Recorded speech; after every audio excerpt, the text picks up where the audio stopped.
morning. I exhort, therefore, by prayer, supplication, and thanksgiving for all men, especially them that are in authority, that we may lead a tranquil and quiet life in our city. Bless our coming in as well as our going out. In the name of the Father, and of the Son, and of the Holy Spirit. Amen.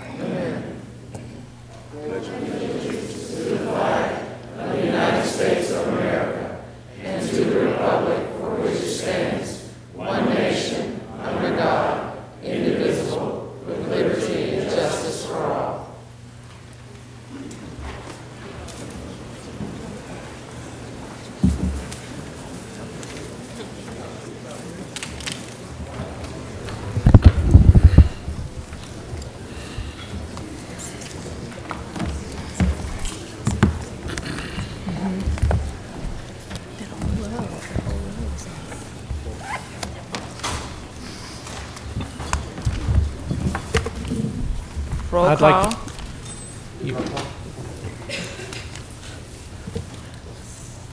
Councilmember Richardson. Here. Vice President Manzi. Absent. Councilmember Small. Here. Councilmember Williams. Here. Councilmember Daves. Here. Councilmember Rich. Here. Councilmember Gregory. Here. Statement of rules. Move to appoint Councilmember Williams as temporary chairman for today's meeting. Second. Madam Clerk, Discussion? for the vote, for this vote. Oh, I'm sorry. Is there a discussion? Yes. I would just like for the record to show that I will vote for this today. I will not in the future. In the past, the city clerk has been presiding with the absence of the chair, the vice president, and we are changing that venue today. I'll support that today, but I want to go back to past practice, what we've done. I've been on this council for 22 years, and go back to what we've done all along. I will support it today. Thank you.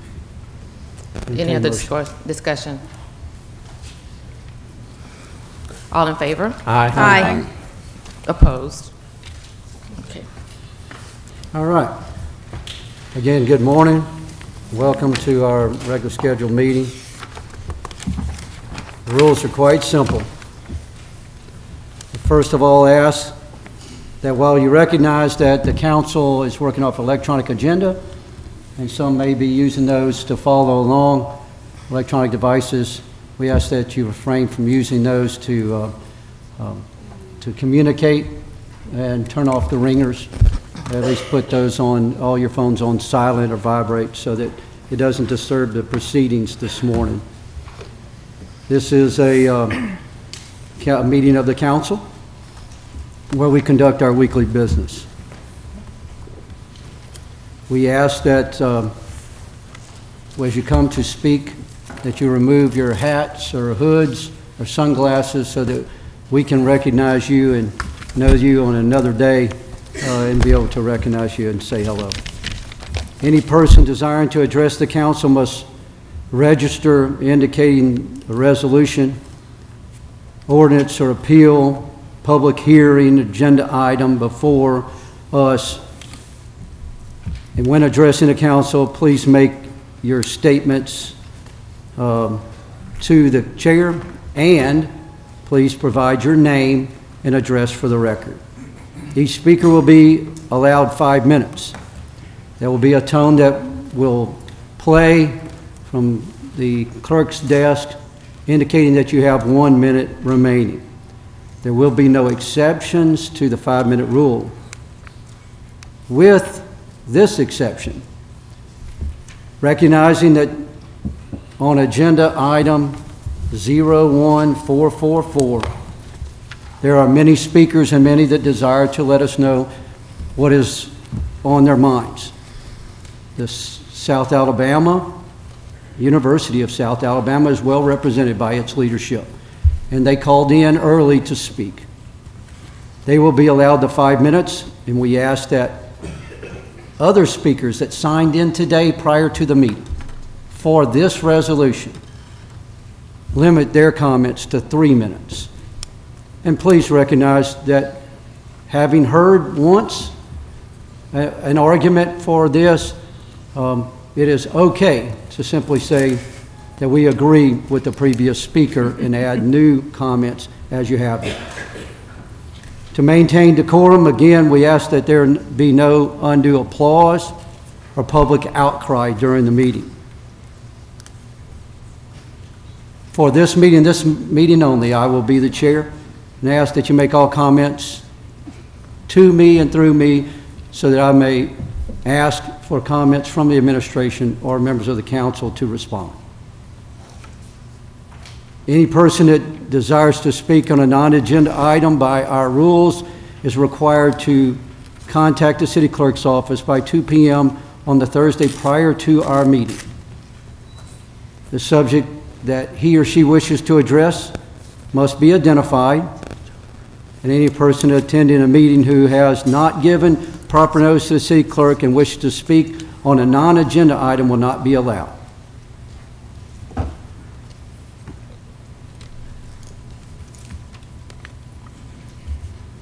And recognizing that the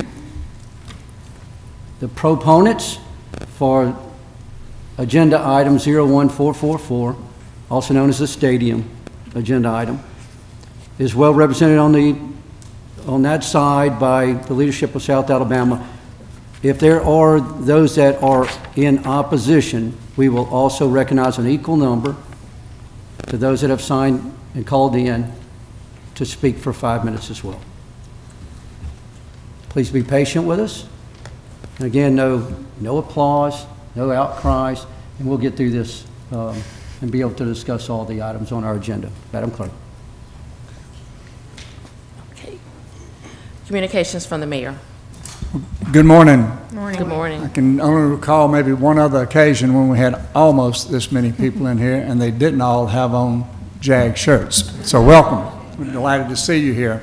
Now, my first remarks have to do with the stadium, not realizing that this many people would be showing up and the conversation that would occur at the county commission meeting, but I would have chosen, had I known it, to speak to the county commissioners because there were several questions that were raised, some doubts that were cast, and I think that having given the opportunity, we could have put those to bed.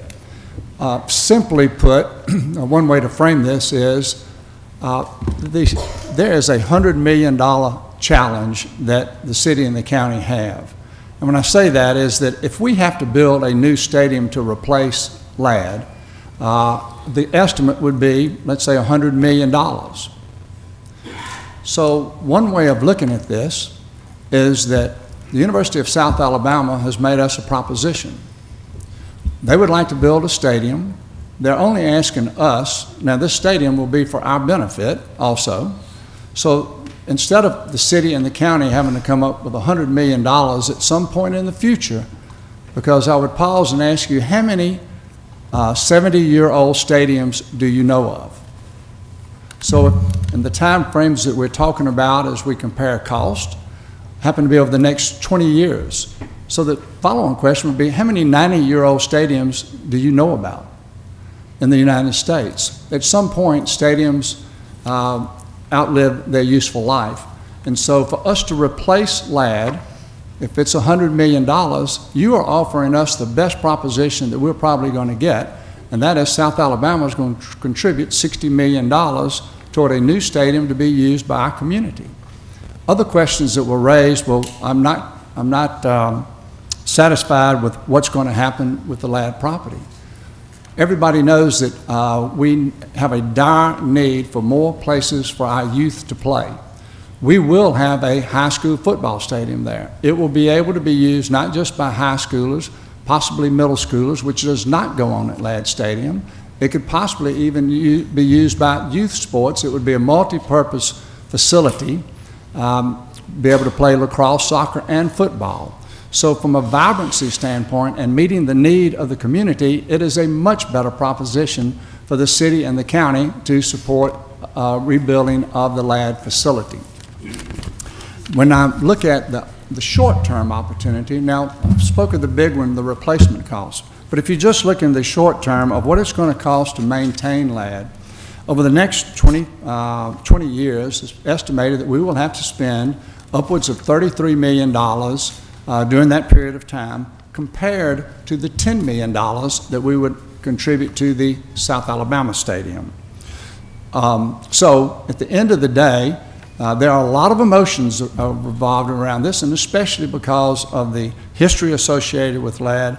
But the city and the county only have so much money to spend.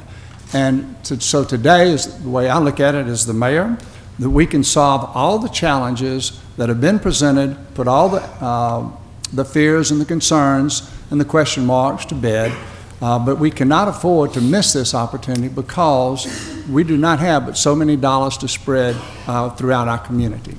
So there'll be more conversation about this. We will have an ad hoc committee meeting conducted by the City Council this afternoon, at which time we'll share more information and we will answer their questions. But at next week's meeting, I plan to attend the County Commission meeting and tell them what the city's intentions are to make sure that we have addressed the needs of the community. And I felt like that you needed to know that before you left here, wondering where it stands. So I would say to the leadership of South, thank you for giving us this opportunity. Thank you for giving us the opportunity to partner, but also, once this is done, to say that we can, the use of LAD for the Senior Bowl, for the GoDaddy Bowl or its subsequent follower, or the Gulf Coast Challenge or the following bowl to that, it's not for the 20-year time period. They will be able to use the USA facility for as long as they exist as entities or there is an existing entity as a follow-on. So that touches, I think, just a couple of the topics that were addressed during the previous meeting. On a completely different subject, we last week found out the Mobile Airport Authority had revealed the findings of their feasibility study for relocating the airport to Brooklyn. There seems to be a lot of community-wide support for moving the airport to Brooklyn. The carriers seem to be more interested in that also. So there'll be a lot more conversation because the next step on the airport is for there to be a master plan which will show what it looks like on a built-out basis. Our hope in doing this is that we will have an opportunity to recapture a lot of the market share that we lost. My guess is that most of you, if you've been a passenger on an airplane, you have looked at the cost of the tickets in Pensacola, probably flown out of Pensacola because they have more direct flights and they have cheaper fares. The reason they have cheaper fares is that today they have 1 million more passengers flying out of Pensacola than Mobile does. In 1990, we were almost neck and neck. And so we have allowed Pensacola to take our market share, and subsequently they've gotten the cheaper fares and the more direct flights. So from a service standpoint of reaching out to the community and providing a better service for you and everybody in our community, we will be able to do it by relocating the airport. But I would also say, their comment has been made, and I've said it in these chambers before, is that comment was made, Mayor, there are a lot of people in Mobile that don't fly. And I certainly understand that, but I can tell you this, if you have 1 million more people flying out of Mobile, it will impact every citizen in this community through additional job growth and opportunity.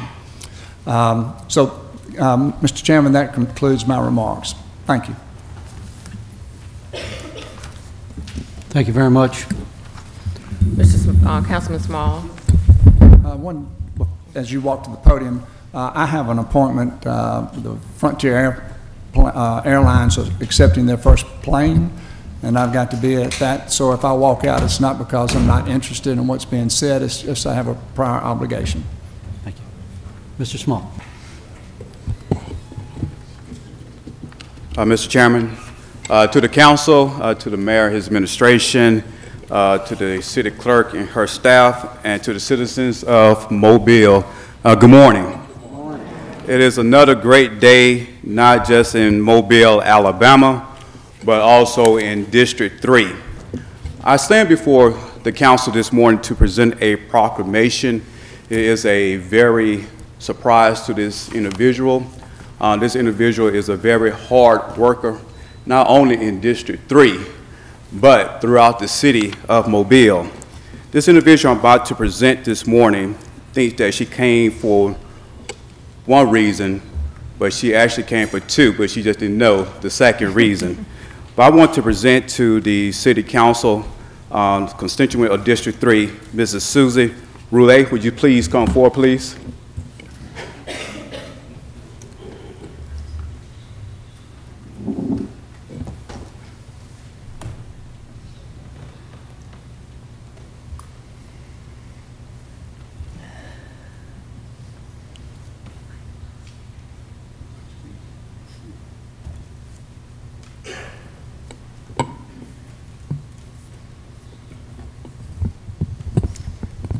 Presenting you this proclamation. I know you signed up to talk about your book that you had just written, but when I was listening about the book, I thought about all the hard work that you have done since I've been on council, not just for District 3, but throughout the city of Mobile. And I cannot think of no one as fine to present this proclamation today than you, even though I have many other hard workers throughout District 3. But I am glad that you are one of those hard workers. And this proclamation reads, whereas Ms. Susan Roulet has been honored for her dedication and research of the history of the South Mobile, South Dauphin Parkway, and for writing the book titled South Mobile, as well as her successful photographer career. And whereas she has an undergraduate degree in microbiology from the University of Melbourne in Australia, and a master's degree in computer science from the University of South Alabama. And whereas Ms. Roulet taught computer science for 34 years in the institution, including the Footscray Institution of Technology, Mobile County Public School System, the University of South Alabama, and the Alabama School of Mathematics and Science in Mobile, Alabama. And whereas she has received awards and grants, which include the Fulbright Memorial Fund Master's Teachers Program Grant, the National Finalist Award, Tanner Technology Scholars Program for Outstanding Mathematics, Science and Computer Science Teacher, and whereas Mrs. Roulet, community involvement includes writing a grant that provides computers and computers application for BC Rain High School, Governor Board member of the South Alabama Research and Service Center, founder of the Hillcrest Writers, Mobile Ballet, and as well as wrote Japan Vintage by a Southern Later Aboard and video called Activists with Children. She also helped revitalize the Riverside Community Action Group. And that's what I love you for. And now, therefore, I, C.J. Small, council member of District 3, along with the mayor and the Mobile City Council, do hereby proclaim Tuesday, June the 26th, 2018, as Ms. Susan Roulet Day in Mobile, and urge all our citizens to join with us in celebrating Ms. Roulet and this momentous occasion done at the city of Mobile, Alabama, this 26th day of June, 2018. C.J. Small, council member, District 3.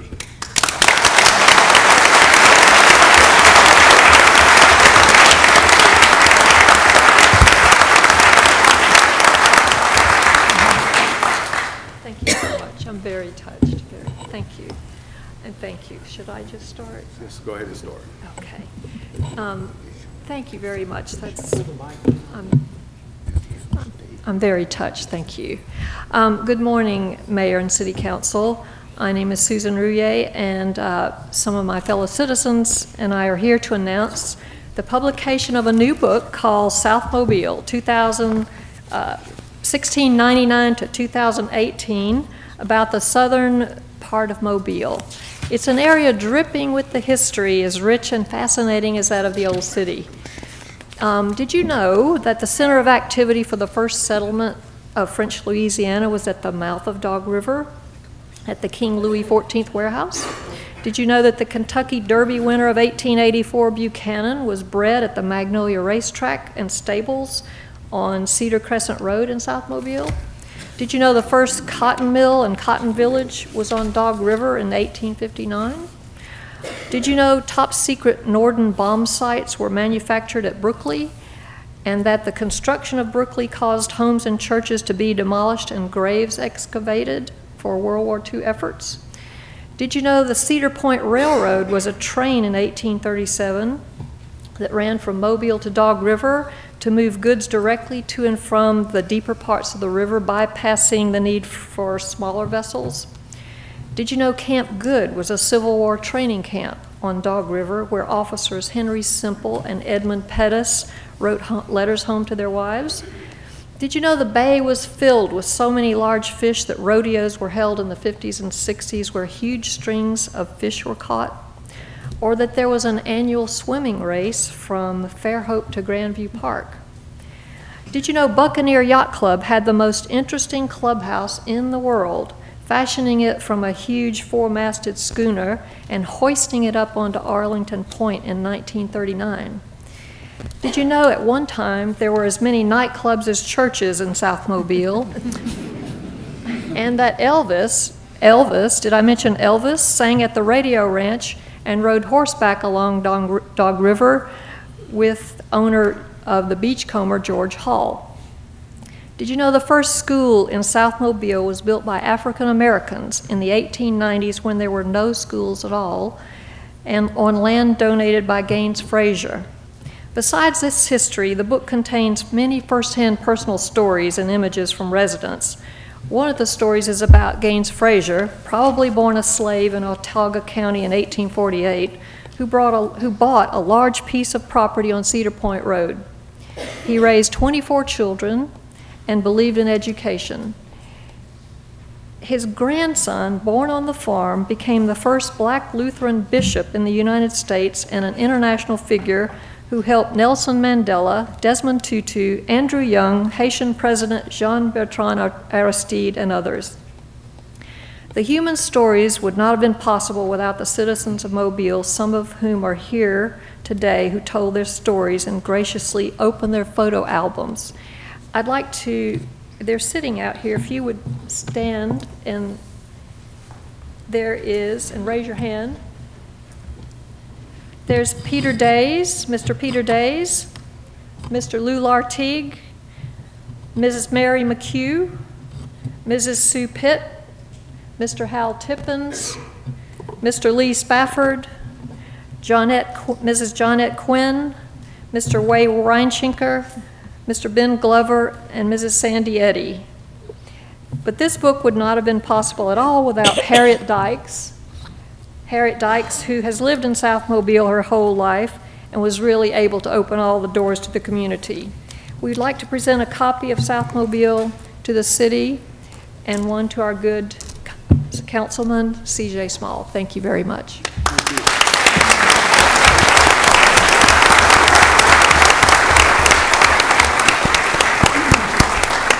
One thing, Susan, could you inform the public where they can get a book from?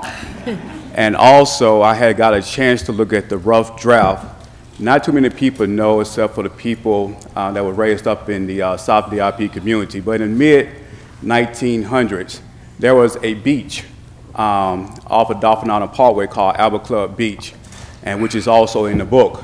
Mr. Mayor, I want some help to reopen the beach, Albert Club Beach off of South Dolphin Island Parkway. And I want it done real soon. Right after the stadium. We got it. It's a beach coming to Mobile, Alabama, District 3.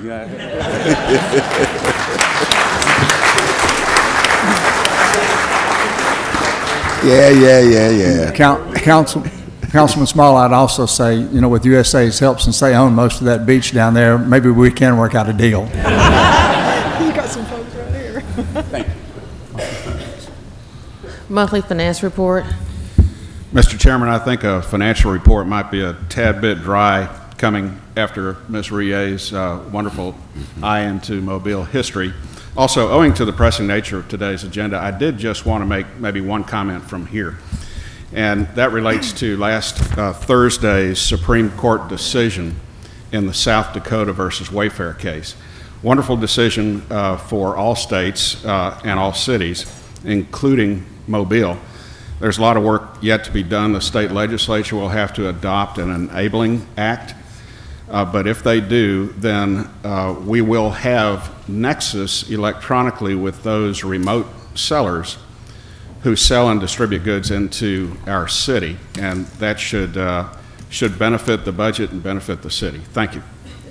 Mr. Chair, I neglected to call our next speaker, which was William Haynes.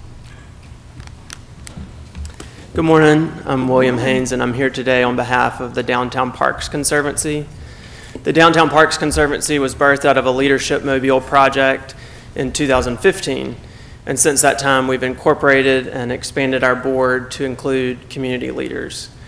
A couple of years ago, we raised private funds to install lights around the perimeter of the fountain in Bienville Square, and most recently we raised private dollars to commission a master plan for Bienville Square.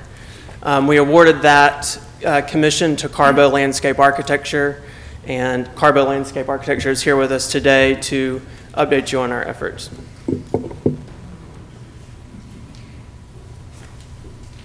Well, good morning, everyone. My name is Jeffrey Carbo. I'm with Carbo Landscape Architecture from Baton Rouge, Louisiana. We are associated with Nimrod Long and Associates from Birmingham. And with me, I have Joel Eliason with Nimrod Long and Associates, and Shannon Blakeman, who is a partner in our firm at Carbo, here with me today. We were very pleased to have been awarded the contract to propose a master plan for Bienville Square.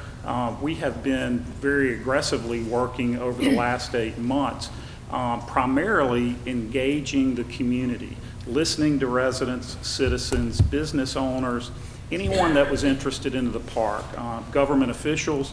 As an outsider looking in, I would tell you this. I am taken aback by the pride that I see in this community, and the pride in the history and the culture and the can-do attitude and wanting to be the best that you can be. And with that said, outside looking in, Bienville Square is your signature image of this city. It's your postcard.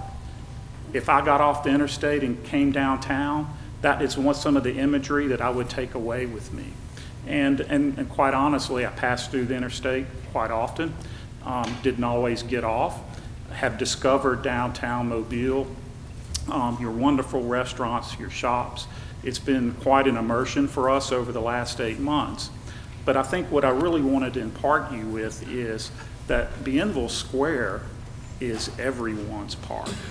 I would ask you, as we have in other cities that we've worked in downtown parks, that you probably just don't think of it as a park in a council district. It's all of your parks. And for that reason, we are quite excited about what it can be. I do want you to know this. We are very cognizant of the history, the culture, and the significance of those things that are in the park. Our charge is not to change. Our charge is to make better, to maintain, preserve, and maybe, and excuse this reference, maybe take the tired look off of Bienville Square. And with that, we're quite excited.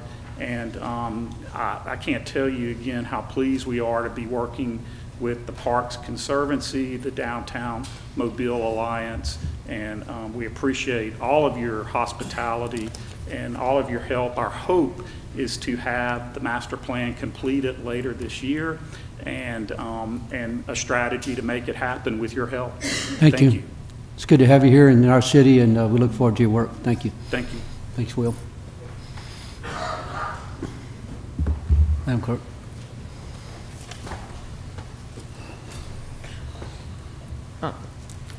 Mr. Chair, are we moving 40427 to resolutions being introduced for the first time? That is 258 Clay Street. If we're moving that one to resolutions, then we need to do that when we adopt the agenda. We'll just leave it there and we'll just call it out. Okay. Yep. Adoption of the agenda. So moved. Second. Any discussion? All in favor? Aye. Opposed? I have the agenda. Appeals. We have requests for waiver of the noise ordinance June 16th, July 10th, and July 13th on Dauphin Street, and June 30th. at Public Safety Memorial Park. So moved. Second. Moved in second. Any discussion? All in favor? Aye. Opposed? Passes. Public hearings today is a public hearing to fix costs for demolition, for securing of structures, for demolition of structures, for securing of structures, and to determine if structures are public nuisances and ordering them demolished. The addresses are as follows. Oh, and I did skip one, I'm sorry. Yeah, we have We'll two do these up first. front. I skipped two. Okay, since I've read this, we'll do these first. 1158 Newman Lane, 624 Wiley Lane, 3519 Keeling Road, 2117 Webb Avenue, 606 Youngs Alley, 458 and 460 Peach Street, 2550 Granada Avenue, 6850 Cary Hamilton Road, 2307 Dixon Lane, 656 McLemore Street, 1479 Fairfield Street, 258 Clay Street, 401 Chin Street, 1115, also known as 1195 Edwards Street, 1109, also known as 1195 Edwards Street, 259 Cherokee Street, 129 West Drive, 2536 Victory Avenue, 1700 Sligo Street, 1572 Robert Ely Street, 660 Pilling Street, 322 Lexington Avenue, and 851 Grimes Street. This is a public hearing. Anyone here today to speak for or against? If you'll raise your hand, let me see if you're coming. If not, if there are no speakers, please, ma'am, if you make your way to the podium here.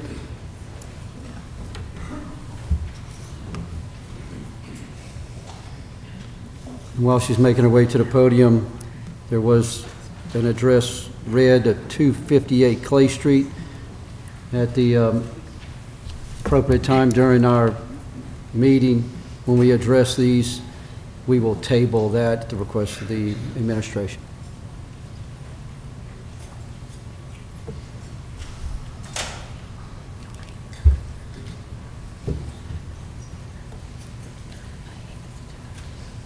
Again, ma'am, if you will, state your name and address for the record, please, and the agenda item that you're, or the address that you're going to talk about. Yes, Thank you. my name is Betty Green, and to the council, president, or whatever, and I'm here to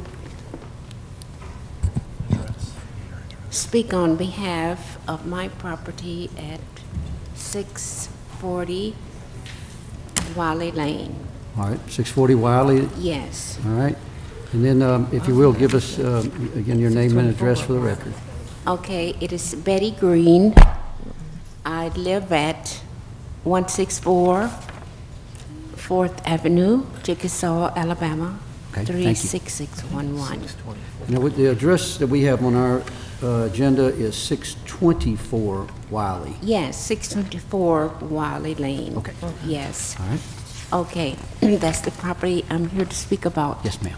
I'm a realtor, and also I have my own tax service. I came and I bought that property late last year, and I get this letter that is, I paid $8,500 for that property, which had this house on it, and it has been torn down.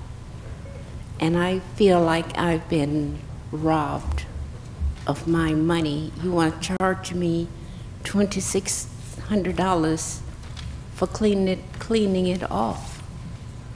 And I'm opposed to that. I need you to put my house back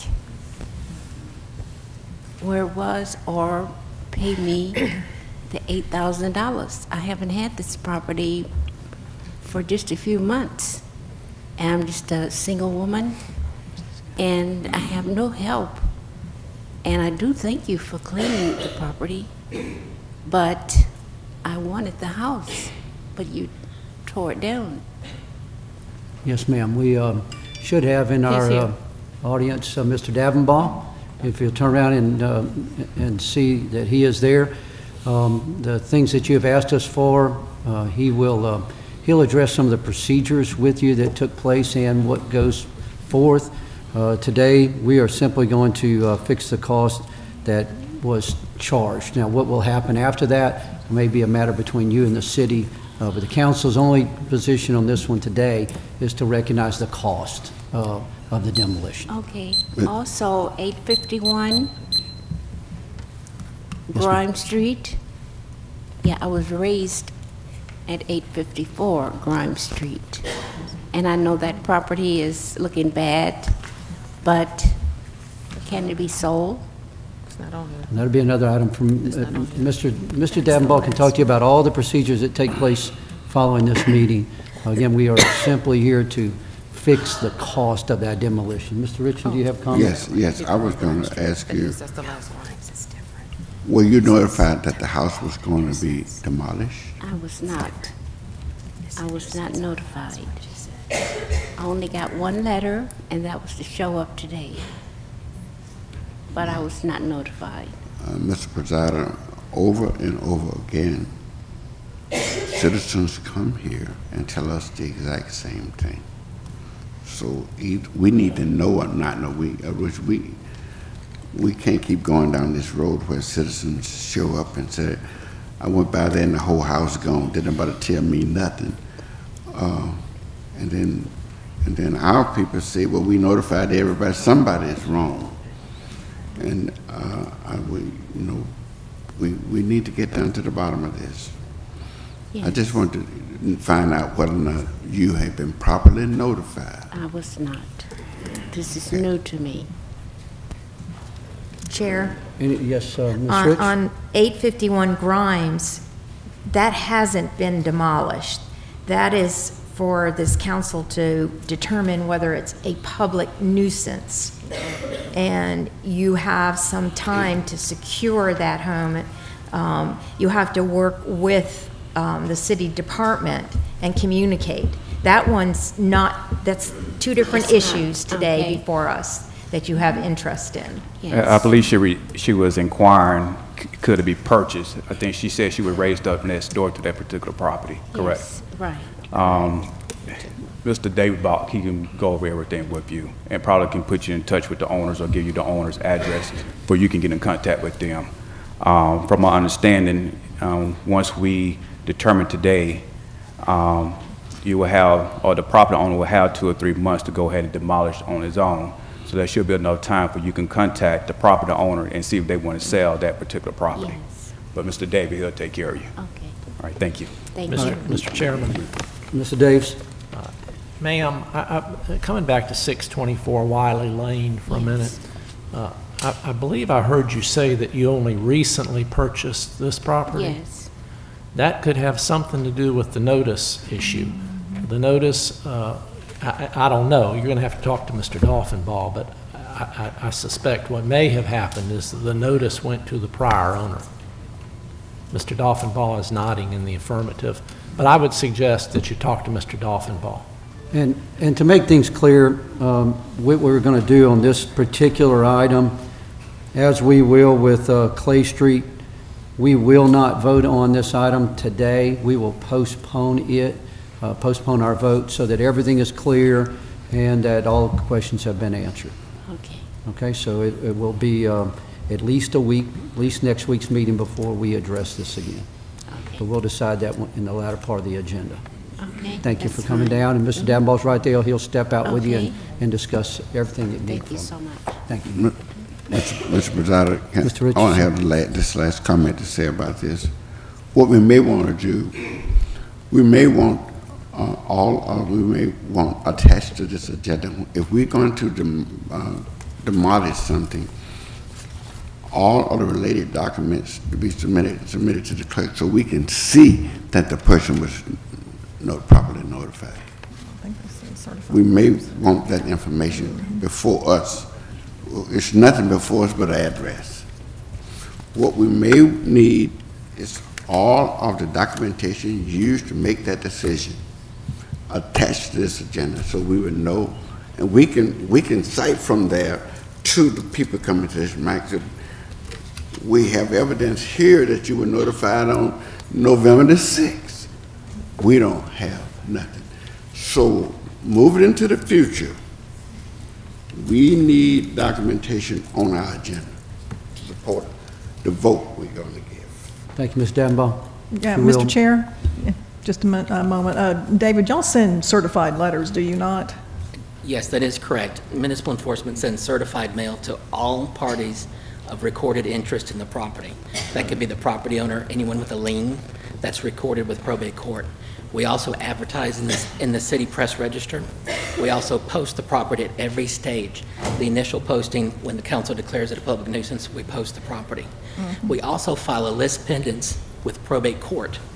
So like Mr. Daves mentioned, that the person that spoke here purchased the property several months ago. This process started 8 to 9 months ago, and she may not have been the recorded registered owner, but the process where we record the list pendants will let someone know if they're interested in purchasing the property. If they do their due diligence in a title search, they will catch the notice that we are investigating the property, not only for a public nuisance, but we also go back and file a second list pendants that has the council, where it's been declared a public nuisance. So we have two list pendants recorded. So if the potential buyer does their due diligence and does a title report, then they will pick that up during the sales transaction. So that should have been obvious in a title search. Yes. Thank you. Any other questions, comments? Mr. David. Mr. Small, please. Also, isn't there like a sign or a note that's attached to the property before it's demolished? And so how many days or how many weeks is it? We post the front entrance of the property at 2 stages. When we begin the inspection process, letting people know that the building is unsafe and occupancy is prohibited, but also shortly after the council, if you decide, like the other items on the agenda for public hearing for declaration of a public nuisance, if council declares it a public nuisance, we return to the property and do a second posting of that front door, letting people know that if you visit the site, that yes, this property has been declared a public nuisance and the council has ordered it's either repair or demolition. Another question, do the inspectors, do they take pictures once they post the letters? Yes. I believe also if the date and time. That is correct, yes. That can also be attached to our agenda. Because someone owns a property, they should go by at least every 30 days. No. But if that can also be some type of way, connected to our agenda, that would be great.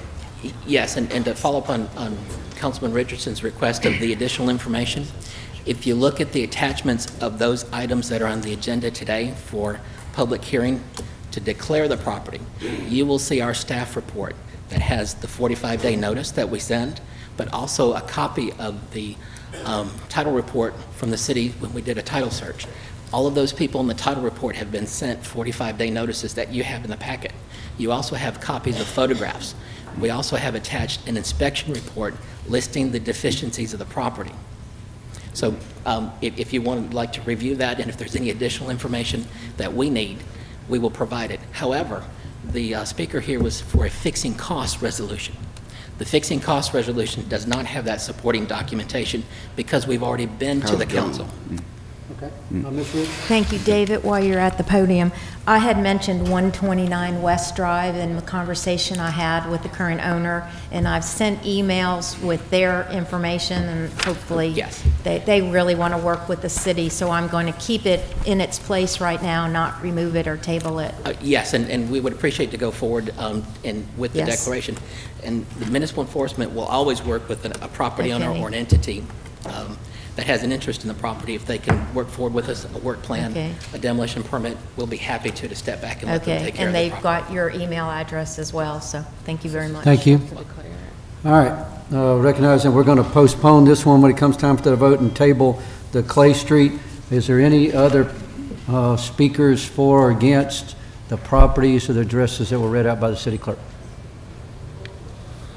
Public hearing's closed. Public hearing to rezone property at 2720 Government Boulevard, northwest corner of Government Boulevard and Fairway Drive from B2 to B3. Anybody here to speak for or against this item? This is a public hearing. Anyone can speak. No speakers. This public hearing is closed. Public hearing to approve the application of Anthony Donnell Smith doing business as Express Taxi and Shuttle for a certificate of public convenience and necessity to operate a taxi cab and shuttle service. This is a public hearing to consider a certificate of public convenience or necessity for a tax cab or shuttle service. Anybody here to speak for or against this item? If there's no speakers for or against, the public hearing is closed. Presentation of petitions and other communications to the council. Tony Waldrop. You're going to ask everyone to get kind of close to that mic, you know, from being out there in the audience, that when some people speak, they go back and forth, just speak straight into that mic, and let's let everybody hear the comments. Thank you, President Walter. It's good to have you. Members of the council, thank you for your time today. As you know, I'm here to ask that you give favorable consideration to the University of South Alabama's request for funding for our own Your name and campus. address for the record, please. I'm sorry? Your name and address for the record. Oh, I'm sorry. Thank you. Tony Waldrop, 26 Oakland Avenue, Mobile.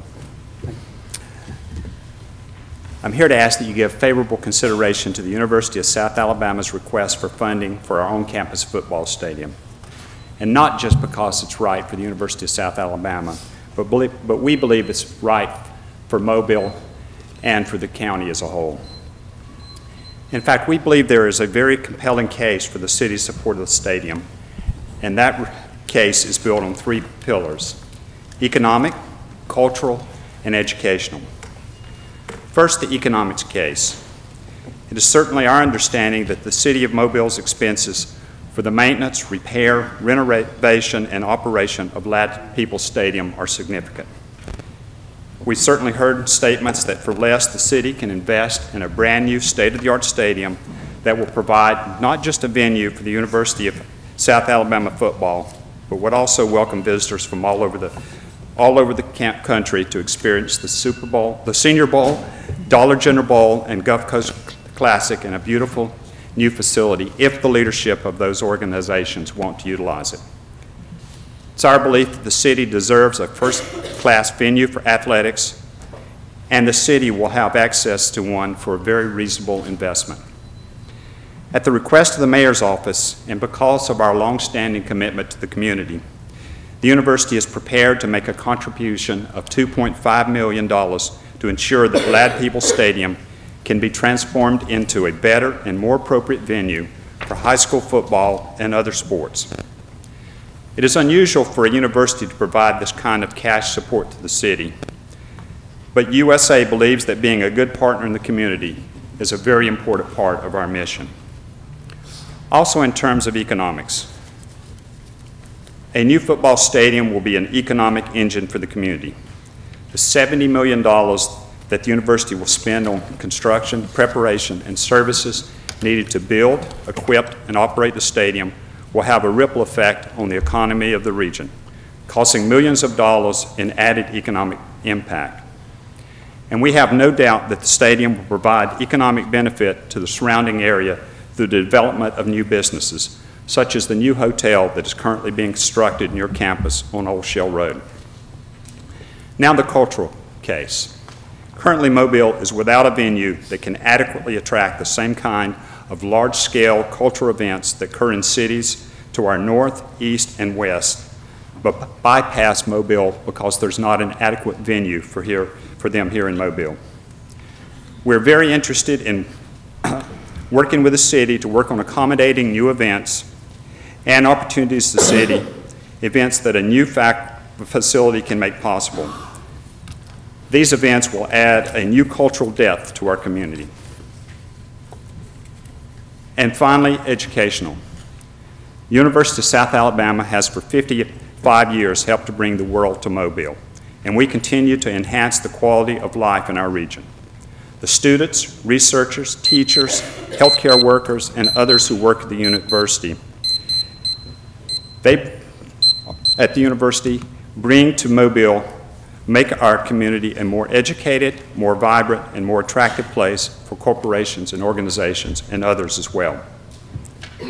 However, our students, our faculty, and our employees expect to work, study at a university that provides them with first-class experiences and facilities. A football stadium makes a statement to the people who are thinking about making Mobile their home that USA is a first-class university located in a very desirable and destination city that is worthy of their consideration. In closing, let me respond to those who might think we're moving too quickly on this project. University of South Alabama has had a football team for nearly 10 years. In that time, we have heard the steady drumbeat of support from our fans and supporters for an on-campus stadium. In fact, I would add that when I got here for the first couple of years, that was the most frequent question that I had as I was out and about in the town. Please wrap up your comments, Mr. President. Thank you. I'm sorry. Your time is up, so if you'll just simply wrap up, give you 15 seconds to do that. We think the time is now, and we ask your help in making that possible. Thank you.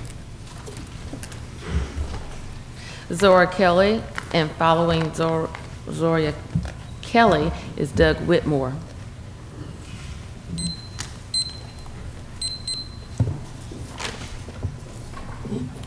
All right, Zoria Kelly, 307 North University Boulevard, Mobile, Alabama. Thank you. Members of the council, thank you for your time today. I'm Zoria Kelly, president of Black Student Union at the University of South Alabama, and I'd like to speak to you today about the proposed football stadium at South and why the students in the university need your support today. I'm currently going into my 4th year as a Jaguar, and I could proudly say that I have never missed a home football game. I really feel like you can call that Jaguar pride. Each year, more than 2,000 students begin their college careers at South. They come from all over the country and all over the world. They are future teachers, nurses, doctors, political leaders, engineers, scientists, and artists who make a lasting mark in our communities. What happens to these students during their years at South make an impression. It helps them decide where they want to live and work, and many of our students treasure their time at South because it's a community that welcomes them and accepts them and makes them feel like they're a part of something much larger than themselves. A good experience at South makes them into ambassadors who will share their time and good experiences and share it with those people that they encounter throughout their lives. And it makes them want to stay in Mobile after they graduate. Athletics has the potential to bring students together, more important, to bring our community to campus to interact and engage with our students. It's a shared celebration that builds upon USA's top strategic priorities, university and community engagement. When we come together, we are better, stronger, and more connected as a community.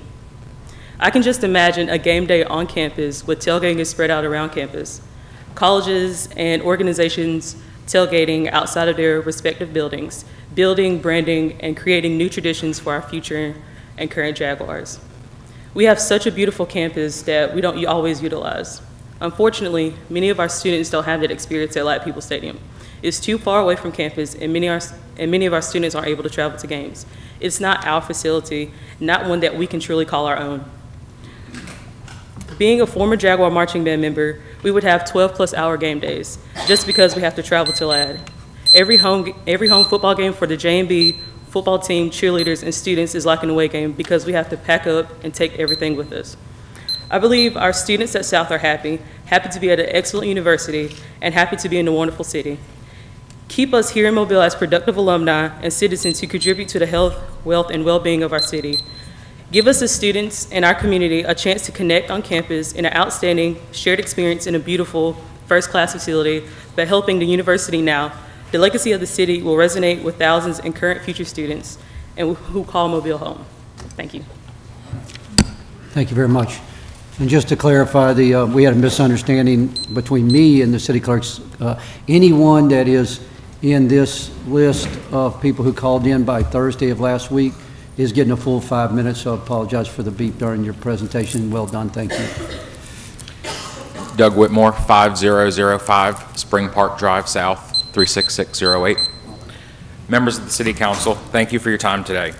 I'm Doug Whitmore, President of the University of South Alabama National Alumni Association. I'm here today to represent more than 80,000 University of South Alabama alumni, 25,000 of who live right here in our local community of Mobile.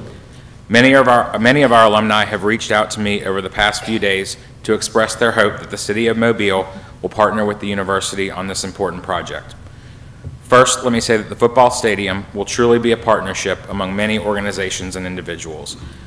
We anticipate that many USA alumni will make a contribution to the stadium project, and we ask that the city join us in our financial commitments. Beyond the rationales that you've already heard, I'd like to talk about what USA gives to the community of Mobile.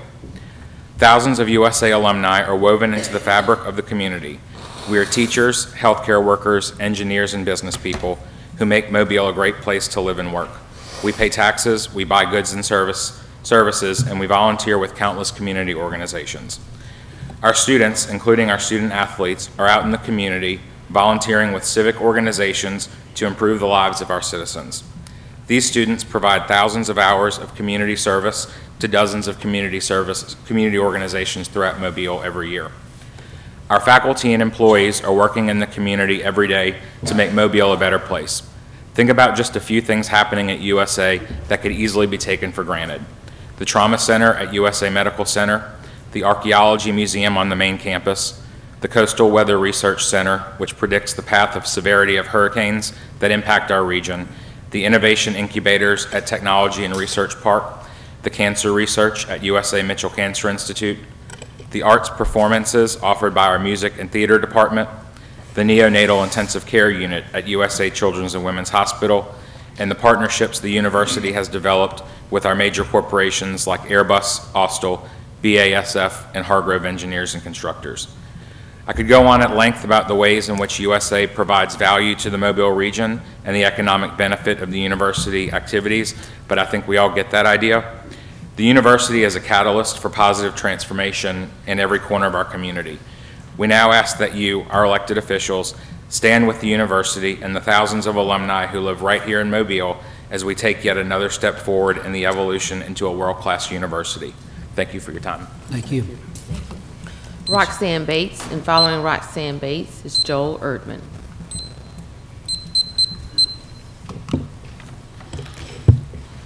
Hey, good morning, Chairman, members of the council. Thank you for allowing me to speak today. Name and address for the record, Ms. Bates, please. My name is Roxanne Bates, 465 Michigan Avenue. I am an employee and a graduate of the University of South Alabama, and I currently work in the Mitchell College of Business.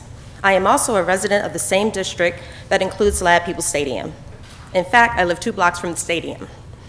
As an employee at the University of South Alabama, I would be proud to see a new stadium built on our campus. It's the right time in our growth and development for our campus to have the same first-class amenities as our peer universities.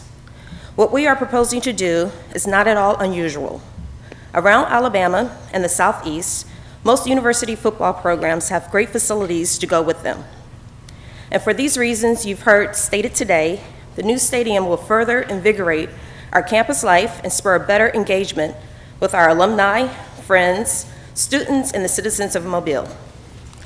As a citizen of the neighborhood that includes Ladd-Peebles Stadium, I am convinced that the city has before it an opportunity to make a change for the better.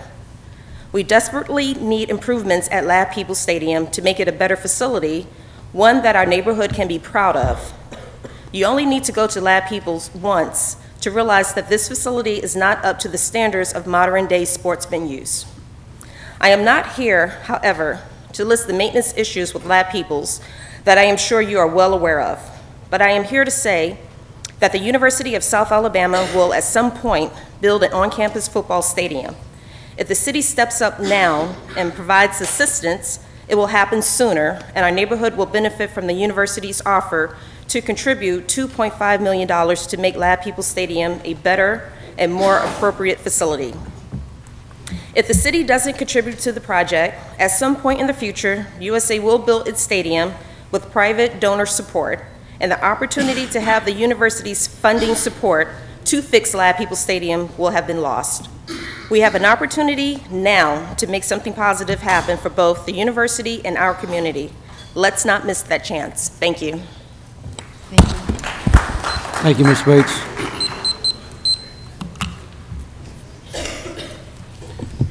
Morning. Joel Erdman, 6438 Clear Point Court. Members of the council, I am the athletics director at the University of South Alabama, and in my role, in part, to make sure we create successful programs and provide our student athletes the support and resources they need to be students who succeed, graduate, and become productive citizens of our community and the world. I believe that the establishment of our football program a decade ago has had a transformational impact on both the university and the Mobile community. The program has provided an immense boost to student, alumni, and community spirit. Our games have attracted thousands of visitors to the Mobile community, which have economically benefited the city and region, and provided new opportunities to attract students to the university.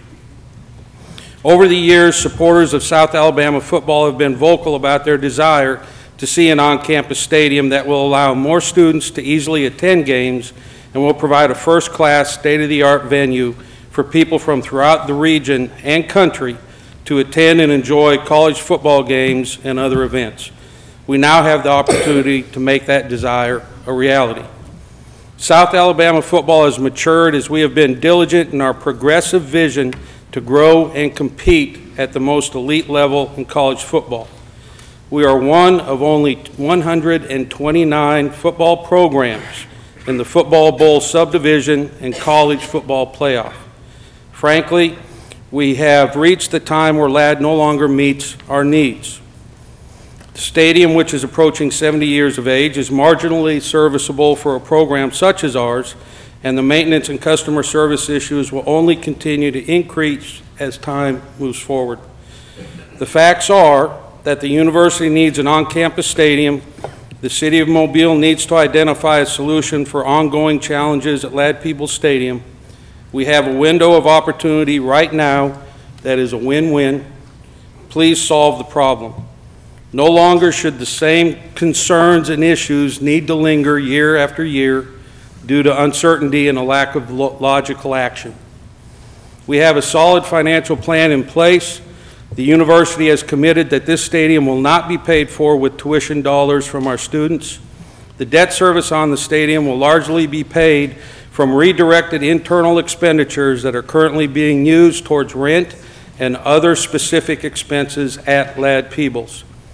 We will also use campus auxiliary revenue and new external revenues from ticket sales, donations, suites, clubs, and parking. We've also studied traffic, parking, and infrastructure, and we are confident that these issues can be handled effectively. We need the City of Mobile as a partner, and more importantly, as a leader. We have discussed the stadium with dozens of individuals and organizations. Each person who has been approached about the stadium has inquired about support from the city and the county. They believe, as we do, that this is a project that will benefit the community, and your support is necessary to spur the corporate and donor interest in making financial commitments. We believe that when the city supports the stadium, it will add the legitimacy of the project and will create greater momentum for individuals and organizations to support it as well. We are excited about this new era for Jaguar Athletics, and we plan to build a stadium that will be a positive reflection, not just for the university, but for Mobile. Thank you. Thank you. Thank you. Any questions or comments by the council before we move on with other speakers? Yes, sir, Mr. Presider. I may not ever have this opportunity again. It's a great opportunity for me. As a graduate of the University of South Alabama, as the only one on this podium with a degree from the University of South Alabama, I want to share this with Dr. Waldrop, his staff, students, and graduates. I attended grade school. I was born in rural Connecticut County, not near the field, but in the field. And I went to the first 9 years to a little small school that had 2 rooms in it. Went from the 1st to the 9th grade. We had used books that we could not carry home. It was a failing school. By any stretch of the imagination, it was a failing school. I was supposed to have been bused to the high school up in Evergreen, but because of the color of my skin, the law would not permit me to go to the high school, so they sent me and others over to the training school. I graduated from Connecticut County Training School, another failing school. Finally made it to the University of South Alabama. Because all of these failing schools, they had issues trying to let me in for believing that I was unprepared to compete at a university level. But they finally consented, and they allowed me to go to class. Graduated with honor in political science and history. And because of the quality education I received from the University of South Alabama, I have been to North America, South America, Europe, Asia, Africa, and Australia, representing the city of Mobile on a global stage. I was prepared, and I give honor and credit to the University of South Alabama for making me qualified to lead this city we have no record of any other council member before Fred Richardson having that kind of experience, because I dared them not to let me go. Why can I not go? I'm ready to go, and I went, and look what we brought back. Also, I'm not going to start with that. But from day one, I want you to know, Dr. Walter, from day one, I felt qualified to serve on this council, and I felt qualified to represent those people who elected me, and all because I attended the University of South Alabama. Go Jags.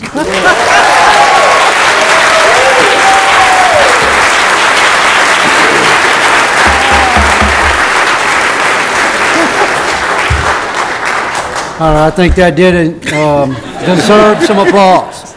But we will, for future speakers, just refrain. I think that we are all proud of what Fred's accomplished here in the city, and he does speak very highly always, and he is a staunch supporter of South Alabama football. So, Madam Clerk, do we have other speakers, and if so, how many? We only have one person that signed in to speak regarding this issue, and that is Gregory Dennis. So, Mr. Dennis. We have not forgot the others that have signed up to speak. Mr. Hollis and others, we'll get right to you. Good morning. My name is Gregory Dennis. My address, 5919 Wormwood Drive. Oh. And I'm here today to represent the residents of Hillsdale Heights. I'm here to address the City of Mobile appropriating funds for USA Football Stadium. I want to bring to the citizens of Mobile attention that the city and University of South Alabama is willfully and intentionally allowing the destruction of Hillsdale Heights subdivision, which is directly behind USA. Hillsdale Heights subdivision has a historical background in that it was the first neighborhood that was built for black people in Mobile, Alabama. Although it's not clear why the city has failed to maintain the infrastructure in the neighborhood, the evidence is clear that the city and USA goal is to exterminate the neighborhood. The residents' property value has been reduced tremendously because of the actions of the city and USA. Mayor's office, Gina Gregory, our city council person, John Peavy, the interim director of public services, have failed to respond to the issues brought to their attention concerning the negligence of the city to maintain the infrastructure in our neighborhood. Mr. Peavy has even failed to address the safety hazard identified on Cody Road at the entrance of Hillsdale. However, the city did respond to the issue concerning USA's failure to properly maintain USA-owned property in the neighborhood, stating the city has no jurisdiction over USA property because it is state-owned and they are not required to follow the city codes. Jennifer White, a supervisor working in the city barricades department, confirmed the barricades were being installed in the neighborhood because the streets are washed out. John Foster, city engineering supervisor, stated that it's been so long since my street has been paved that the city don't even have a record when it was last paved. Dr. John Smith, Vice President of USA, Keith Palmer, Director of Facilities and Transportation, USA, Gary Cartley, the Manager of Landscaping and Grounds, USA, Harry Birchland, IV, Director of USA Properties, all have failed to respond to the request to clean up USA-owned property in Hillsdale Heights. In an interview with Mr. Cartley, the Manager of Landscaping and Grounds, he stated that the President at South, quote, believe in the value of attractively landscaped campus. Yet, the President's office has failed to even respond to these issues concerning the maintenance of USA-owned property in Hillsdale Heights. Now it has been brought to the residents' attention that the city is proposing to give USA $10 million to build a football stadium. It's my understanding that USA has just spent over $100 million on an indoor football practice field, 450 yards from my house, and they refuse to properly maintain the lot next to my house and refuse to sell it to me. In light of this information, the residents of Hillsdale Heights would like for the funds to be allocated to the restoration of the infrastructure and proper maintenance of USA-owned property and removal of the barricades in our neighborhood. Please be advised that the residents of Hillsdale Heights strongly object to the city of Mobile appropriating funds to USA to build a football stadium. As previously stated, it's not yet clear why the city and USA have chosen to disregard this community. However, the failure of the city of USA to respond to these issues suggests ill reasons. Therefore, we are requesting that an investigation be conducted to determine why the city is discriminating against the residents of Hillsdale Heights, that their issues be addressed before funding anything to USA for a football field. Thank you. Thank you for coming down. Please refrain from the clap. Thank you. Mr. Chairman. Mr. Chairman. Ms. Gregory. Since Mr. Dennis has brought up some issues and questions, and Mr. Dennis, you can have a seat. I'm not going to ask you anything. I just need to respond. And I know we have some folks here from USA. Is John Smith still here? Did he leave? Okay. Just a couple of things to go through. Mr. Dennis has reached out to the city, and I have responded to Mr. Dennis.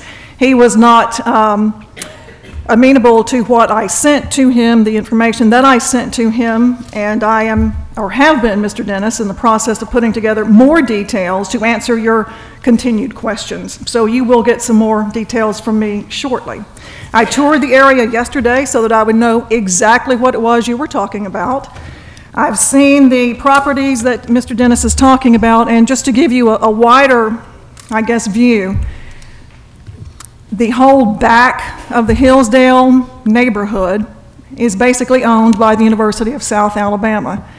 There are a few homes that people still rent or own and live in the area, where most of the properties are owned by the University of South Alabama, but there are only a handful, not many. In 2010, the city allowed USA to put up barricades in areas where USA owned the property, had demolished homes, and very few people lived there who either owned their homes or were renting the homes at that point. Sometime during this process, the city also put up some barricades themselves because there were some issues with streets. But the barricades that Mr. Dennis is referring to were put up in 2010 when Sam Jones was the mayor, and we had issues out there of people illegally dumping, of not taking care of their property, and of people going from the neighborhood into the campus.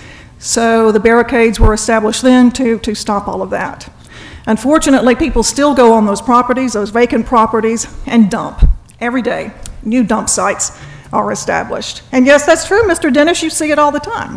Madam, Mr. Dennis? Hold it, both of you. Listen, Mr. Dennis,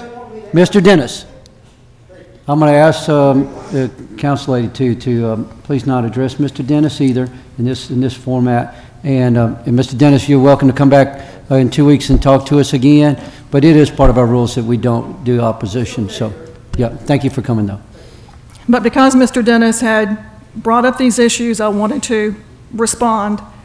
The city, of course, is not trying to exterminate the area. The area in back of Hillsdale that backs up to the university was historically, after Brookley closed at any rate, owned by the university.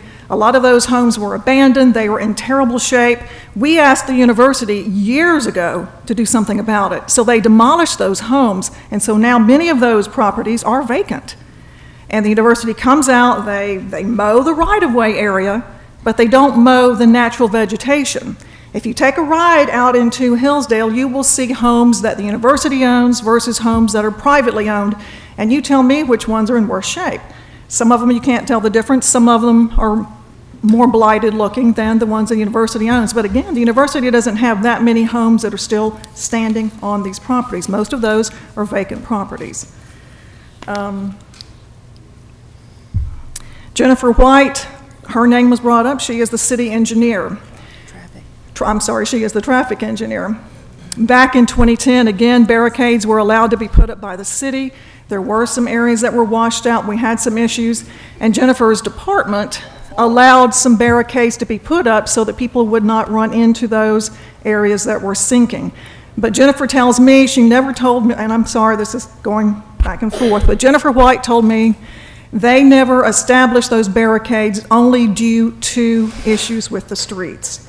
The main reason those barricades were put up again is because the properties were vacant, people are illegally dumping, and the homes were blighted and trying to keep people from walking from Hillsdale onto the University of South Alabama campus.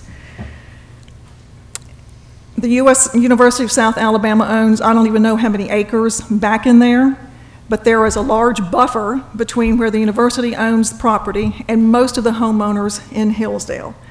The university can do what it wants to with its property. The city does not have authority over the University of South Alabama, that is true. Roads are still the city's responsibility, and we are working with South to make improvements. So in that respect, I wanted to at least respond to these questions.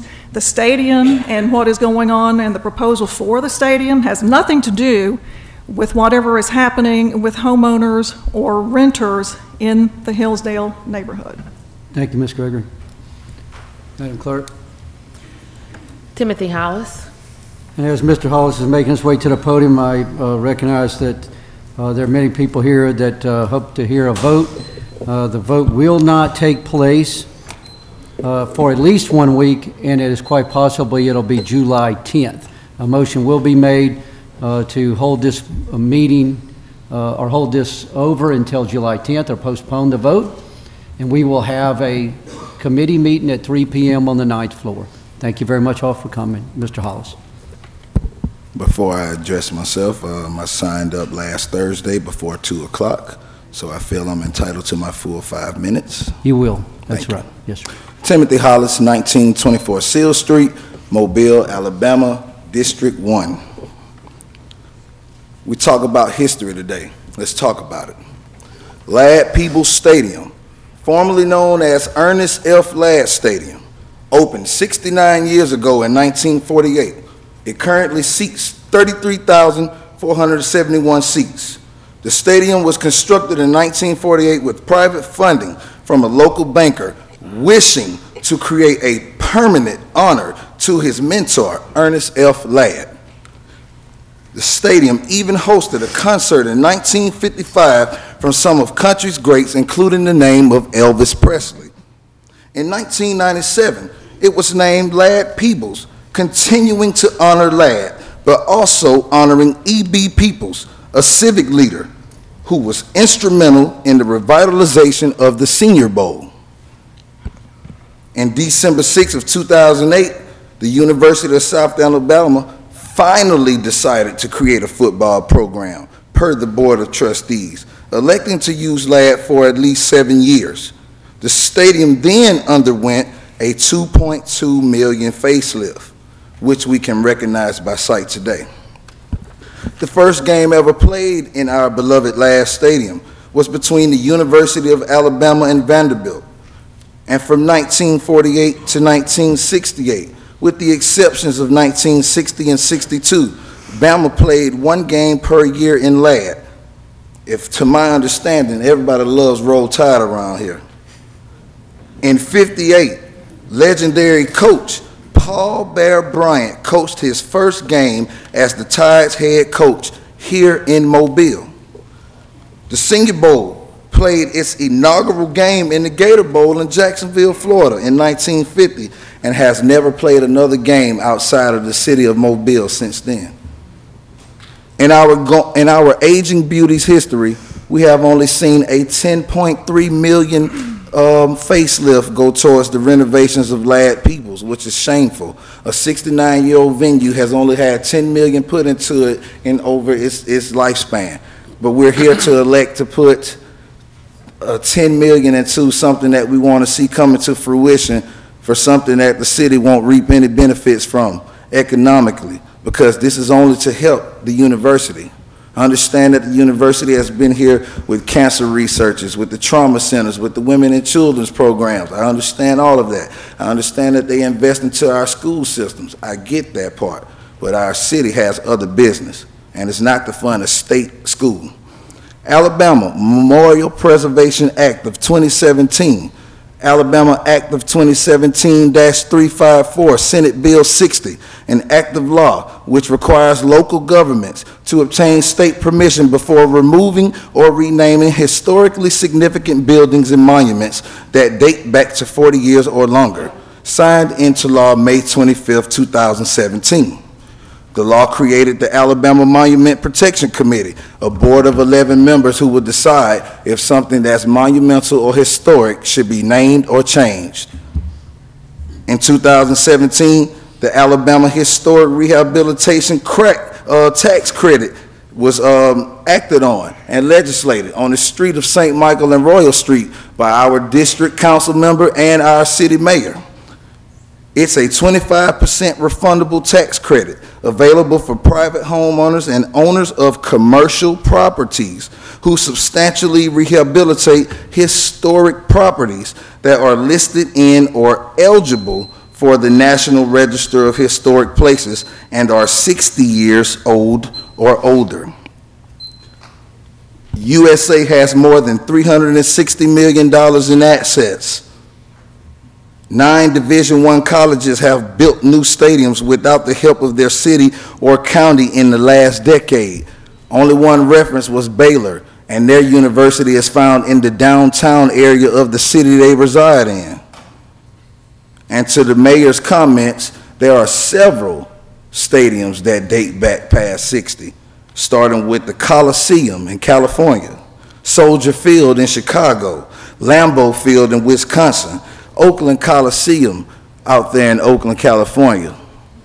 Now we've seen throughout the state, the university, Alabama State University, they built their stadium on campus.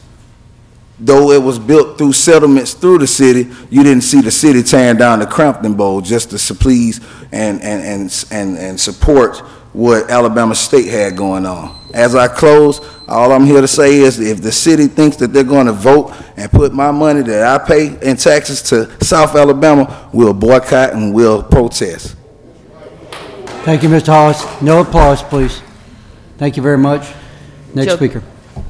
Joe Keffer. And following Mr. Keffer is Mark Bass. Mr. Keffer, still on.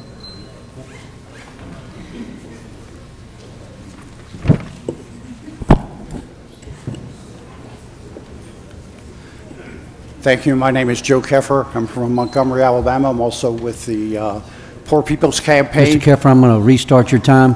Ladies and gentlemen, if even the slightest of whispers really echoes when it's this many people, If there is a group of people that would like to leave at this time, I'm going to give 2 minutes for that to happen. So if you will, if you want to make an exit, please do so, and otherwise, let's respect the person at the podium. Thank you. Just give 2 minutes, then let's hold for your time. Thanks, appreciate that. Joe Keffer, Montgomery, Alabama. Wait 2 minutes, if you will. While Sorry. these people exit that want to exit, okay, if you will.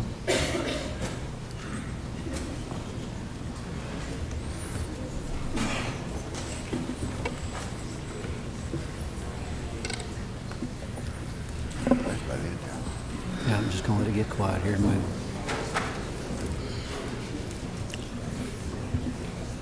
If you're going to make your way, please make it. Just hold on. Hold on, Joe. We're going to get you full time.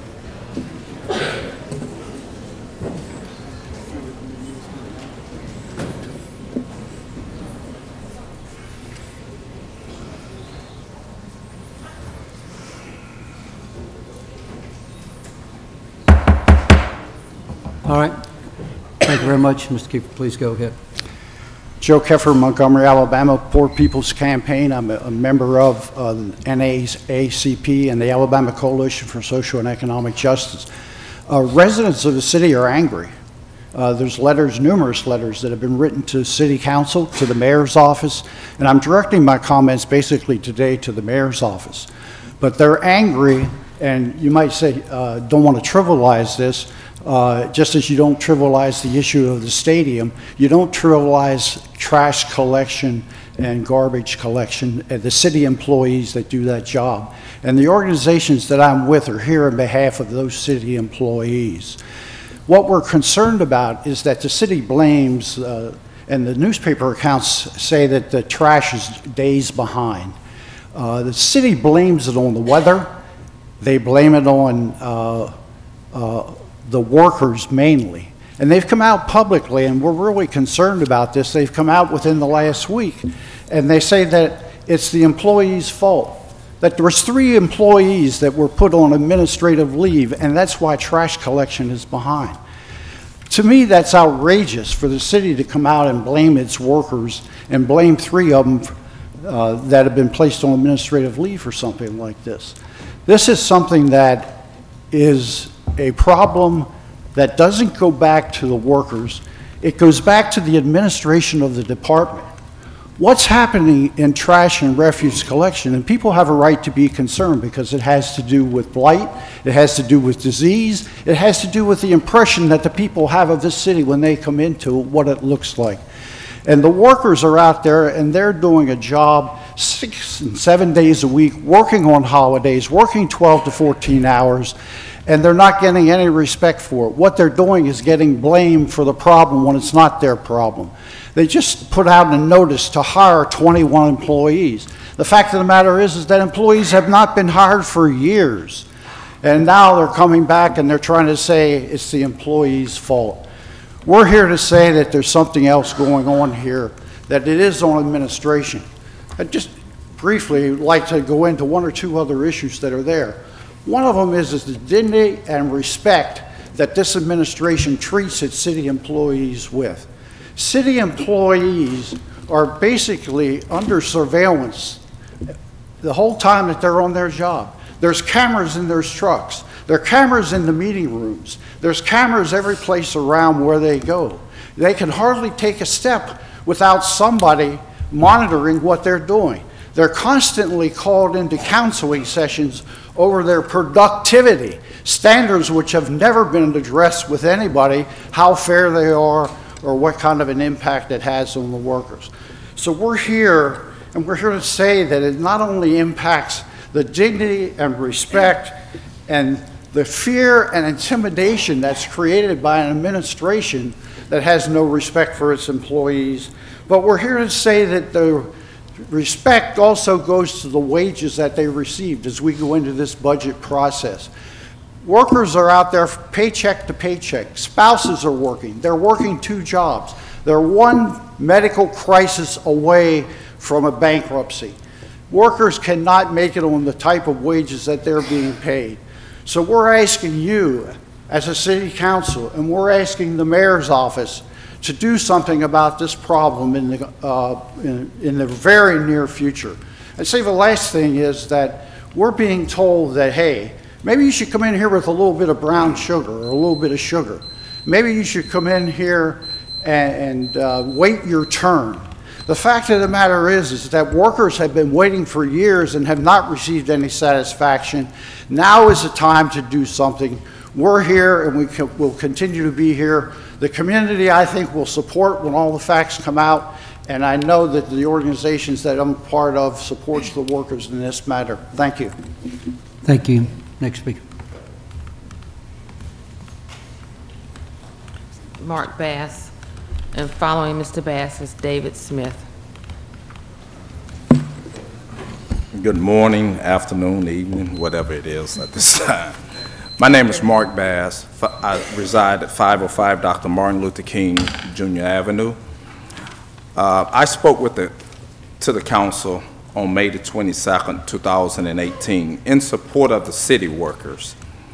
And I see the mayor office, the council have yet to do anything concerning what we as a group of citizens and organizations and unions is here to stand up about, which all we're asking for is the dignity and equality to be brought to city workers who do the work here in the city that promotes this city.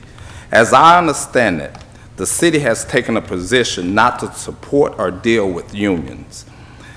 However, as Mobile oldest African American union, ILA International Longshoremen's Association, Local 1410, who is dock workers, who we have helped build the city of Mobile as the port city on the international stage. As Brother Richardson has stated, we've carried this message on every four corners of the earth. And with regards to the Port of Mobile, I'm going to say again to this city council and the mayor's office, the dock workers stand in support of the city workers. And I'm asking, as not just the president of ILA Local 1410, but as a district vice president, that this city find a way to bring equality and equal rights, as we all know today that the city workers is predominantly African Americans. And we can sit here and play the games that we play with the good old boy syndromes in the city of Mobile. I've been here for 54 years, and I've seen racism, and I've spoke on racism. I don't like what I see today, and I don't like what I hear today.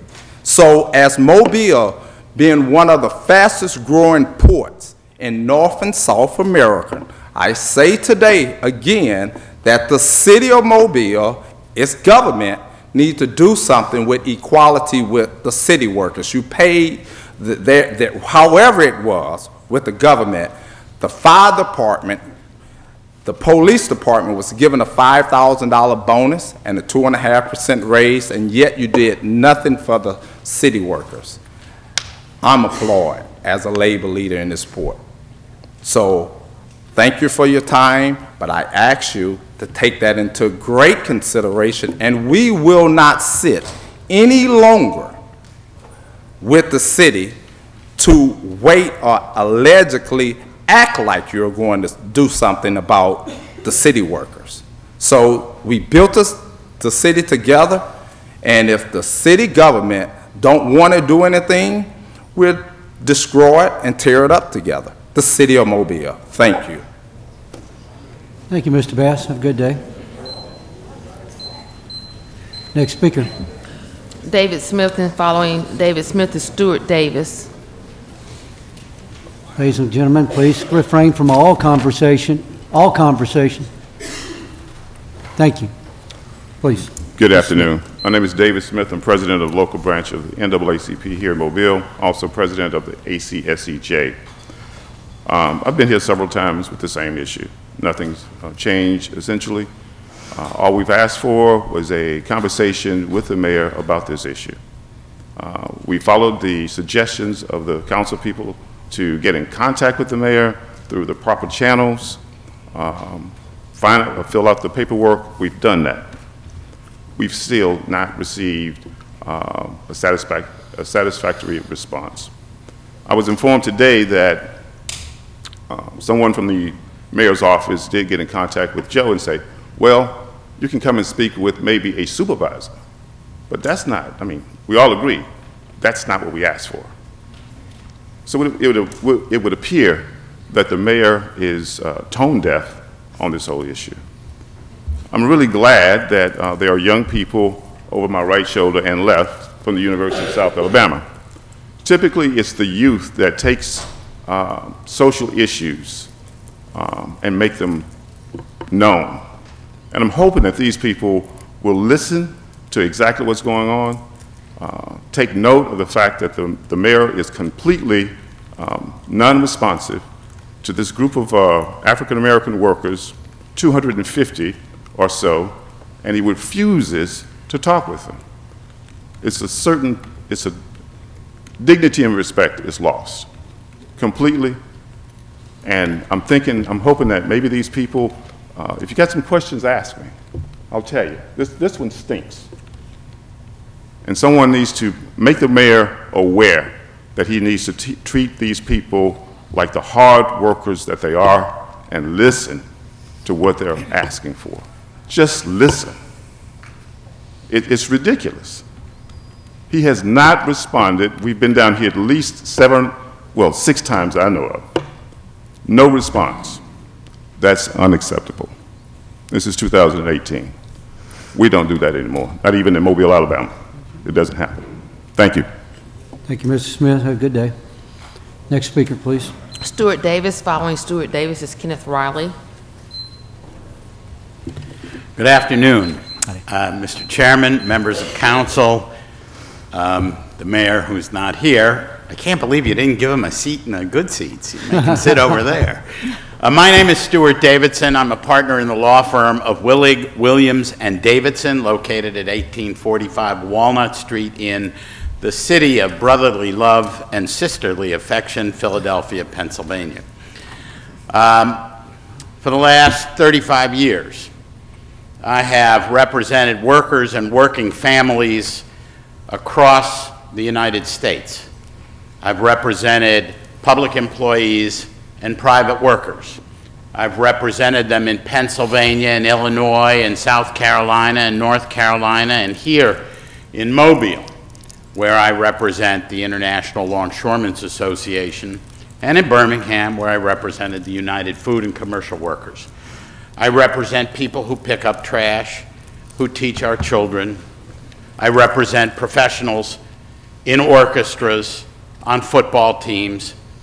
I represent all manner of workers and all who are entitled to dignity and respect and fair wages for the work that they perform. As I come to Mobile, and I came to understand and hear what's been said here today, we've learned a lot about history from the 1800s to today. And we're watching a city on the verge of becoming, as you've pointed out, a world-class city, a new airport, new stadiums, a growing university community. But Mobile is very much a tale of two cities. For some people, it is the best of times. And for some people, it is the worst of times. And that is a truth that everybody in this room needs to understand. I went on your website, and it's a nice website. I'm not very technologically sophisticated, so I'm not sure I'm a good judge of it, but I read of your desire to revitalize the city's infrastructure, of restoring park facilities, of major repair and resurfacing projects on vital roads, and building sidewalks near schools for the safety of your children. That's what all citizens want. That's what all cities need. That's the responsibility of public servants. And yet, the very folks that are charged with fulfilling the mission of this city seem to be lost in the vision of building a world-class community. I have met with city workers. And by the way, let me just say, I represent police officers, I represent firefighters, I represent city workers, and more importantly, I married a city worker in the city of Philadelphia who was a city servant for 37 years and the president of her union for 25. I know how hard it is to perform the services that you ask them. What occurs, unfortunately, is a failure to understand their problems when they are diminished by a city management that doesn't respect their work. When people are treated like children, no breaks, no lunch. Bring your lunch. You can't eat it in the truck. You don't get time to eat it. You go to the bathroom too long, we're going to track you down. We have a GPS system. We'll put you in time out.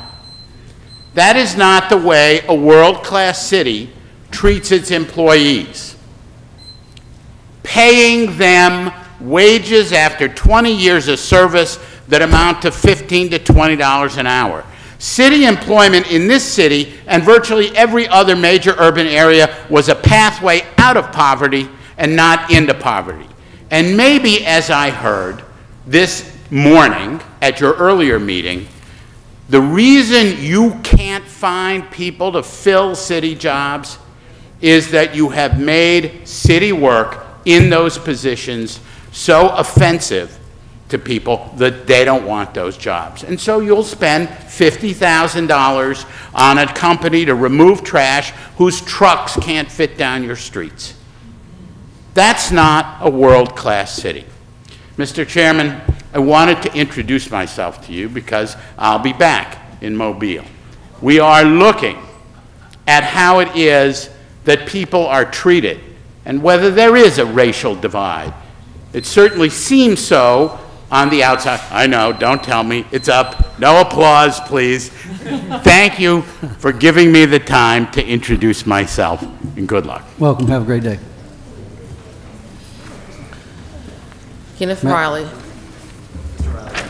Oh, he's not here. Okay. Mr. Riley is not here, and that completes the speakers. Okay. I'm going to...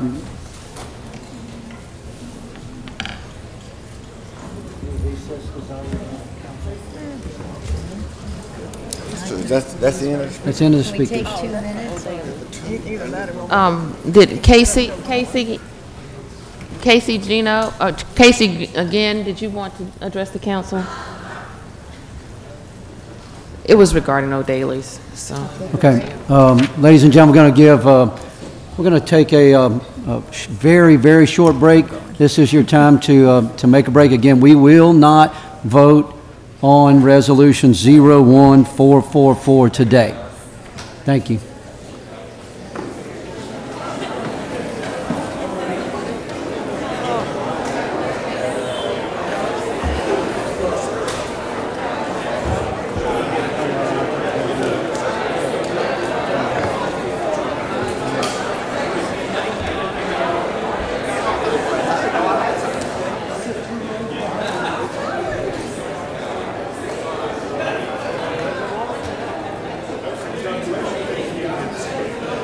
Coming down. It's good to have you.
See you, Doc.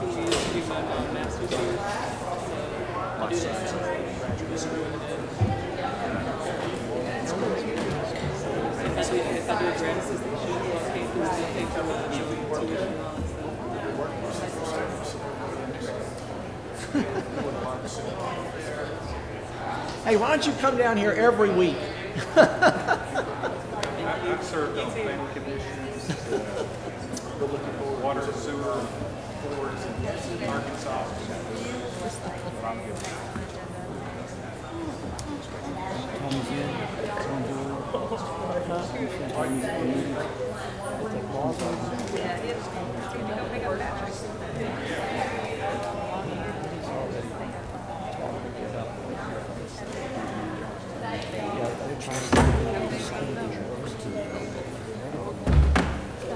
How are you? Good to see you. How you doing?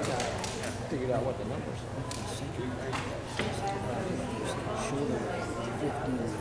Lisa Roxanne, sister-in-law to Apostle died.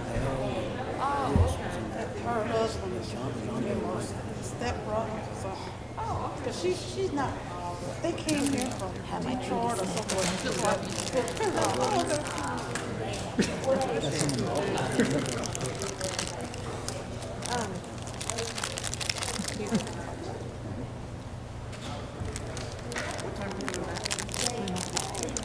The meeting that you'd be interested in is that right now? I mean, we'll be, as soon as everybody's back up.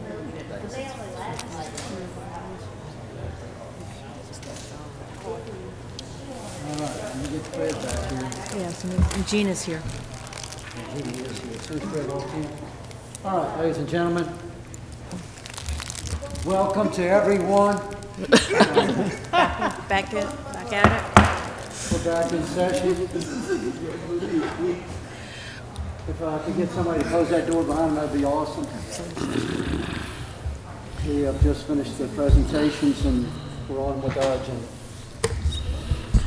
Ordinance is held over. 52015, amend Chapter 52 of the Mobile City Code pertaining to boarding standards, hazard trees, tree limbs, and updated weed abatement fees. Move to hold over 1 week. Second. Motion to move, hold over, postpone this vote for one more week. Any discussion? Isn't there a committee meeting that will take place to Yes, discuss 2 o'clock. this? At 2. At 2 o'clock. Yeah, it's good information. You know. In about an hour. All right, so we have a committee meeting this afternoon, 2 o'clock. Yep. Any other discussion? All in favor? Aye. Opposed? Motion passes.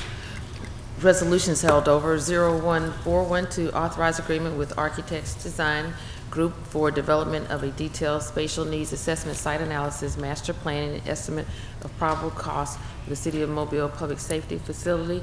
18405, determine the necessity for the condemnation of certain lands in the City of Mobile for the widening of Ziegler Boulevard. 21403, authorize contract with E. Cornell Malone Corporation for Fire Station Number 7 gutter replacement. 21409, authorized contract with Axon Enterprises to replace and renew necessary body camera equipment for police day-to-day operations. 23404, accept warranty deed and right of entry as needed for the Ziegler Boulevard add lanes from Schillinger Road to Cody Road project. So moved. Second. There's a motion and second for these 5 resolutions. Is there any discussion? If not, all in favor? Aye. Opposed? All 5 pass. Ordinance is being introduced for the first time, 64016. By council rules, this ordinance will be over for 1 week. Consent resolutions being introduced, 21456 through 60439.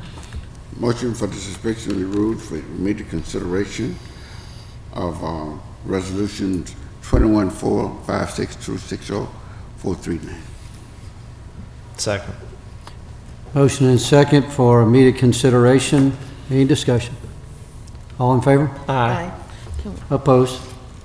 Madam Clerk? Which one's the nuisance ones? Okay.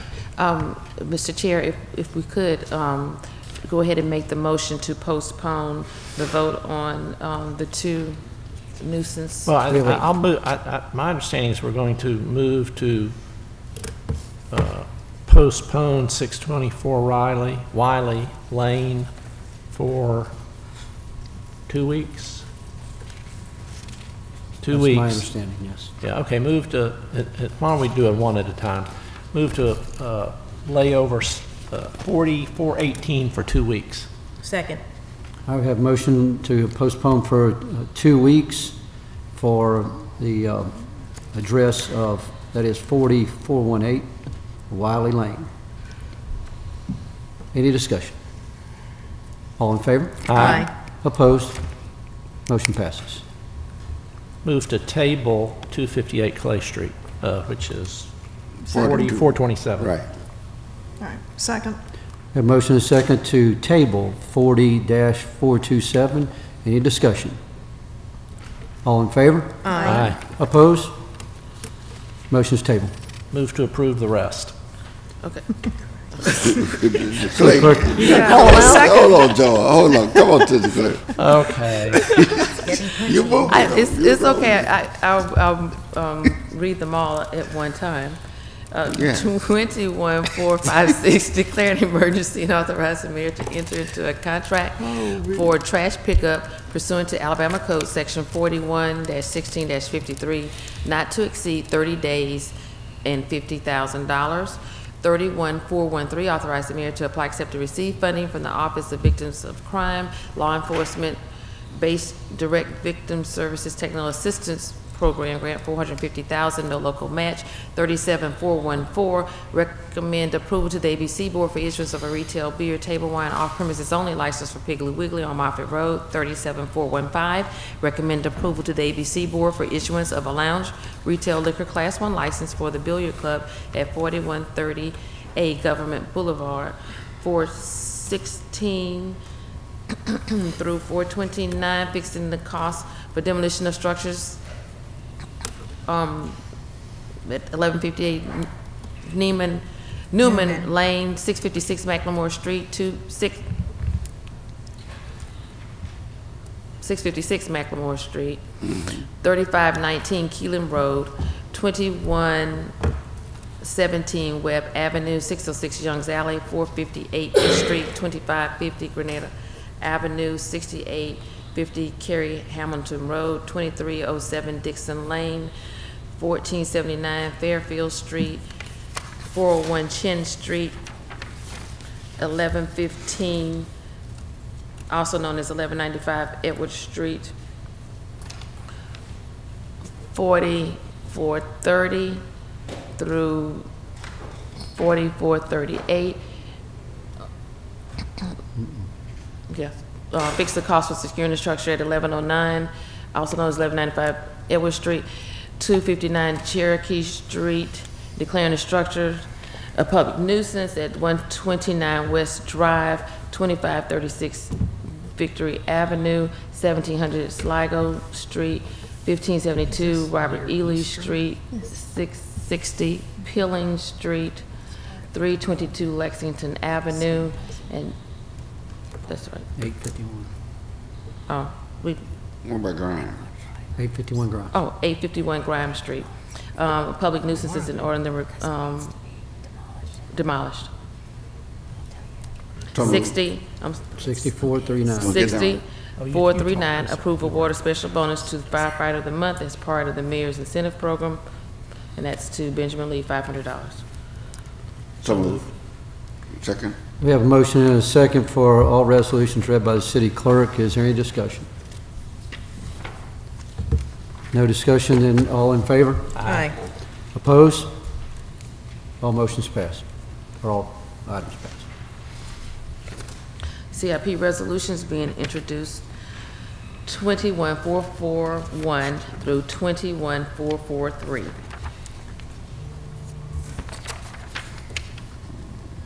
Need a Motion to suspend the rules for immediate consideration. Oh, that's CIP? CIP. Yes, 21. Immediate consideration of 21441, 21442, and We will hold 21443 over for a week. Second. Motion is second to hear 21441 and 442. Is there any discussion? All in favor? Aye. All opposed? Madam Clerk. 21441, authorized contract with Watson Nations Drunk Design for Henry Aaron Park Playground Design. 21442, authorized contract with Harris Contracting Services for County Hudson Mobile Regional Senior Community Center site lighting. So moved. Second. Both motions got a motion and second. Any discussion? Yes, I'll be very Ms. brief, Rich. but I would just like to thank the administration for 21442, which is adding lights to the parking lot at the Connie Hudson Senior Center. There's only 2 poles out there today. It's very dark if there's anything in the evening, and so I'm really looking forward to this. And also, there's a beautification project that the foundation, the county, and the city will be doing. You'll hear about that next. So there's a lot of exterior improvements. And again, this is very well received, and thank you, Council, for supporting this initiative. All right. So any other discussion? Again, we're addressing 21441 and 442, and 443 will wait for 1 week by council rules. All in favor? Aye. Aye. Opposed? Those motions pass. Madam Clerk. On the dirt ink.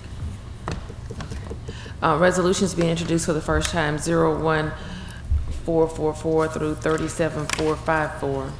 Motion to suspend the rules for immediate consideration of Resolution 21455. The rest of the resolution will lay over for 1 week by council rules. No. We have to take up 01444 if we're gonna move it for 2 weeks. Unless you Oh, want- that's right, that's right. Except for 01444 and 455. 455. 445. No, it's 455. If I may, we're going to do 2 motions right now. One is going to be for South Alabama, and the purpose of taking that up now is to postpone that for 2 weeks, or at least consider that motion. And the other is to have this contract extension so that we can deliver waste to Dirty. We're going to vote on that one today. Okay. Yes, indeed. Yes. All right. In a second. Second. We have a motion and a second on that. And this is to take up these 2 actions, and the rest will lay over for 1 week by council rule. Correct. Any other discussion? All in favor? Aye. All opposed? Madam Clerk. 01444, authorized letter of intent with the University of South Alabama to facilitate the construction of the USA Stadium project. Move to lay over for 2 weeks. Second. Have a motion to lay over for 2 weeks for 01444. Any discussion? All in favor? Aye. Opposed? Passed unanimously for layover or postponement for 2 weeks. Next, please. 21455, authorized contract extension for the delivery of yard waste pending resolution of certain litigation with Solid Waste Authority of the City of Mobile. So moved. Second. Motion made and seconded for resolution 21455. Any discussion? No discussion. All in favor? Aye. Opposed? Motion passes. Announcements. Mr. Chairman, I may have missed it. Do we have the ad that we were going to look at? For The the ad contract? was in consent? That was in consent? Okay, all right. All right. We're going to just do this in order since I don't know where Mr. Manzi left off. So we'll just start with number 1. I have a brief announcement. Is that the Public Works, we'll have a Public Works job fair Monday, July the 2nd at Dumas West Center, starting at 6 o'clock. Ask all people interested to show up, and that I'll be holding my Trinity Gardens Community Meeting Thursday, July the 19th at 6 o'clock at the Dice Community Center, asking all citizens to meet us there. Thank you, Mr. Richardson. Mr. Small. Thank you, Brother Chairman. As I stated on last week, I was going to announce our annual Back to School rally, which will be held on Sunday, August the 5th at 3:00 p.m. at the Pleasant Valley Shopping Center, which is located on the corner of Pleasant Valley Road and also Government Boulevard, which is Highway 90, inviting all the citizens and kids, especially in District 3, to come out on Sunday, August the 5th at 3:00 p.m. More announcements will come forth. Also seeking for volunteers, so you can just please contact me at my office at 208-7441 or either cj.small@cityofmobile.org. Next week, we'll be announcing our district meeting, which will be coming up very soon, and I will get a date and a time and place on next week. Thank you, Brother Chairman. Thank you, Mr. Small. Mr. Dace. Thank you, Mr. Chairman. I would like to commend the council's attorney, Ms. Cochran, and the attorneys for the city and for the Solid Waste Authority for reaching at least a temporary resolution of the issues involving the city and the Solid Waste Authority. I think it's important that that those issues be permanently resolved so that we can address the larger issues of facing the disposal of the city's solid waste stream. But I would just like to publicly go on record for thanking Ms. Cochran and Mr. Woods and Mr. Miller. Thank you. Amen. Very well, Mr. Dace. Ms. Rich. Thank you very much. I was going to bring this up, or these questions up, when we got the finance report, so rather than when we had the big crowd, but I have some important things I would like some information on, and I'll also get it in writing. But can this council be given an update on Golf Quest as far as the tickets or any information, since we fund it and have those employees? And I believe we were told there would be like reports to this council. And also the new owners of the Bay Bears, to make sure that indeed they are paying their quarterly, and just would like to know that. And also the duck boats, they have a lease with the city of Mobile as well. So those were three things that I feel I'm interested in, and hopefully other council members are as well. Okay, yeah, I know you wouldn't have that at the top of your head, but thank you so much. All right. I just want to make a note again for those who are tuning in late, wondering why we're still here. There is going to be more discussion about the South Alabama football stadium and the city's participation in that endeavor. We're also going to make sure that everyone has an opportunity to speak, but we will have a committee meeting that is open to the public today at 3 p.m. And again, we will meet on that subject again in 2 weeks. That'll be July 10th.